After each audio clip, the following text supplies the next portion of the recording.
रुपया उसको खरीदने के लिए दिया। तो ये 2 लाख का जो डिफरेंस है इसी को हम लोग गुडविल कहते हैं, गुडविल खरीदा गया।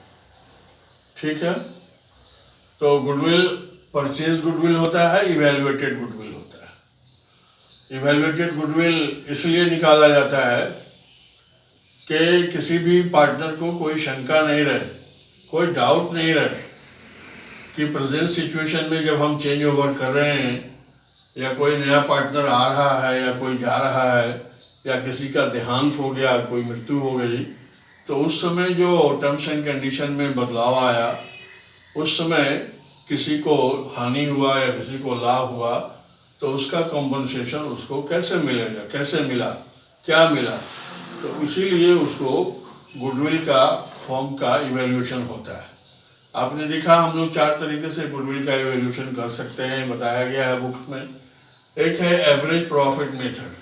एवरेज प्रॉफिट मेथड में आपने देखा कि 2-4 साल के प्रॉफिट 5 साल के दिए रहते हैं, उसमें लॉस भी दिया रहता है। तो प्रॉफिट को सबको एक साथ जोड़ लेना है, लॉस को उसमें से माइनस कर लेना है और नंबर ऑफ ईयर से उसको डिवाइड कर देना है। लॉस वाला साल को जोड़ के भी जितने साल टोटल होंगे उसको उससे डिवाइड कर देना है, इससे एवरेज प्रॉफिट आता है। इस एवरेज प्रॉफिट को नंबर ऑफ परचेज ईयर से मल्टीप्लाई कर दिया जाता है एवरेज प्रॉफिट को, तो उस फर्म का गुडविल निकल जाता है। दूसरा आपने देखा weighted average profit. Weighted average profit में आपने देखा कि जितने साल का प्रॉफिट है वो सब हम लोग ईयर वाइज उस प्रॉफिट को प्रॉफिट के कॉलम में लिख देते हैं और फिर एक कॉलम वेट के लिए बनाते हैं। और मिनिमम से मैक्सिमम अगर 5 साल का है तो पहले साल को 1, दूसरे साल को 2, तीसरे को 3 और चौथे को 4 और 5वें को 5। अब इसको वेट को प्रॉफिट से मल्टीप्लाई करके हम लोग प्रोडक्ट निकालते हैं। हर साल के प्रॉफिट को उसके वेट से मल्टीप्लाई करेंगे और प्रोडक्ट में लिखेंगे, फिर अंत में प्रोडक्ट का टोटल करेंगे और फिर वेट का टोटल करेंगे और टोटल प्रोडक्ट के अमाउंट को total number of you can say total से वेट से हम लोग डिवाइड करते हैं, तो उससे हमको एवरेज वेटेड प्रॉफिट निकलता है। इसको भी हम लोग गुडविल निकालने के लिए नंबर ऑफ परचेज ईयर से मल्टीप्लाई करते हैं। अभी जो हम लोग सीख रहे हैं वो है सुपर प्रॉफिट मेथड। दूसरा super profit method, super profit method. मैंने बताया आपको कि इसमें in this method actual profit, actual और average profit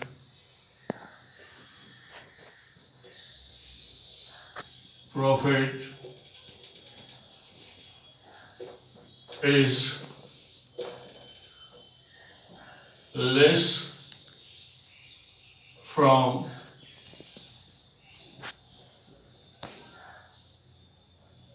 normal profit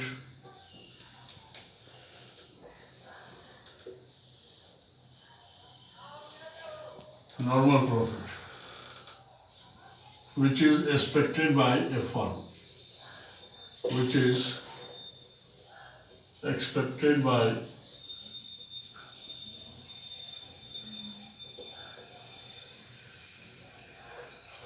a firm। Firm का मतलब पार्टनरशिप। तो हमने बताया आपको formula SP super profit is equal to AP actual profit या average profit minus NP normal profit. ठीक है, इससे हमको सुपर प्रॉफिट मिल जाएगा और गुडविल निकालने के लिए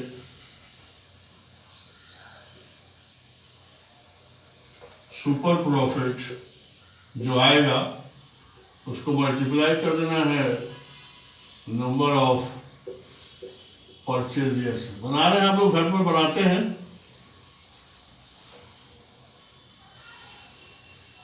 परचेज ईयर्स इससे गुडविल निकल जाएगा। नॉर्मल प्रॉफिट निकालने के लिए फॉर्मूला मैंने बताया था, normal profit is equal to capital invested या implied, capital invested into R by 100। R का मतलब रेट, जिस रेट से क्वेश्चन में रेट दिया रहता है 10%, 5%, 6%, उसी के अनुसार उसको हम लोग करते हैं। ये हुआ तीसरा मेथड, सुपर प्रॉफिट मेथड। और चौथा आज हम लोग सीखेंगे capitalisation method, capitalisation method.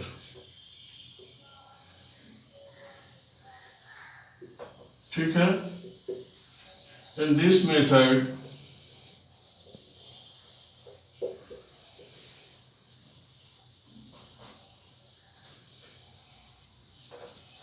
we calculate capital required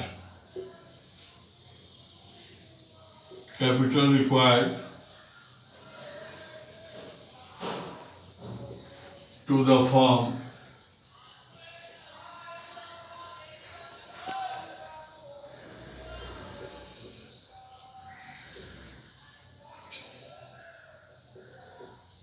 on the basis of rate of return।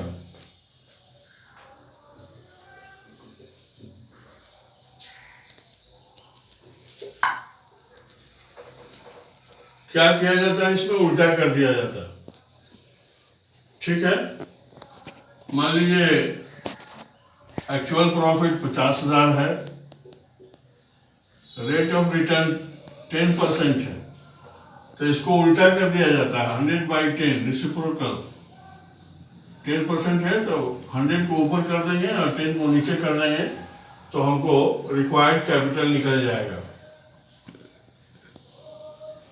50,000 को 10 से मल्टीप्लाई कीजिएगा तो 5 लाख रुपये चाहिए ऐसे प्रॉफिट को निकालने के लिए। फिर क्या करेंगे,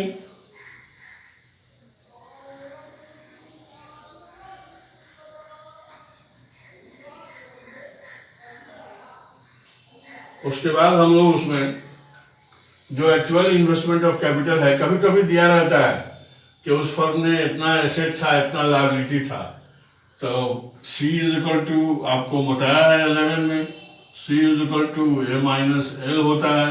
A माइनस L का मतलब होता है एसेट्स माइनस लायबिलिटी। अगर एसेट्स का वैल्यू दिया हुआ है और लायबिलिटी का वैल्यू दिया हुआ है तो हम उससे कैपिटल निकाल सकते हैं। एसेट्स को माइनस कर देंगे लायबिलिटी से, कैपिटल निकल जाएगा कि एक्चुअल कैपिटल कितना इन्वेस्ट किया गया है और उसको चाहिए था कितना, इसके बीच का जो डिफरेंस आएगा उसी को हम लोग कैपिटलाइजेशन कहते हैं, है ना। तो ये दो तरह से निकल आता है, एवरेज प्रॉफिट का भी और सुपर प्रॉफिट का भी। ठीक है, ए में लिख लीजिए on the basis of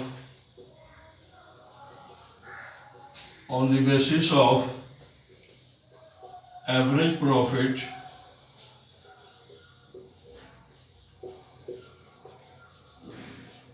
and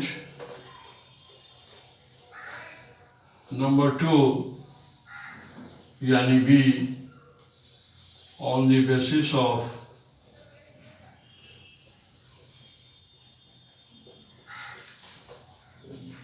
super profit।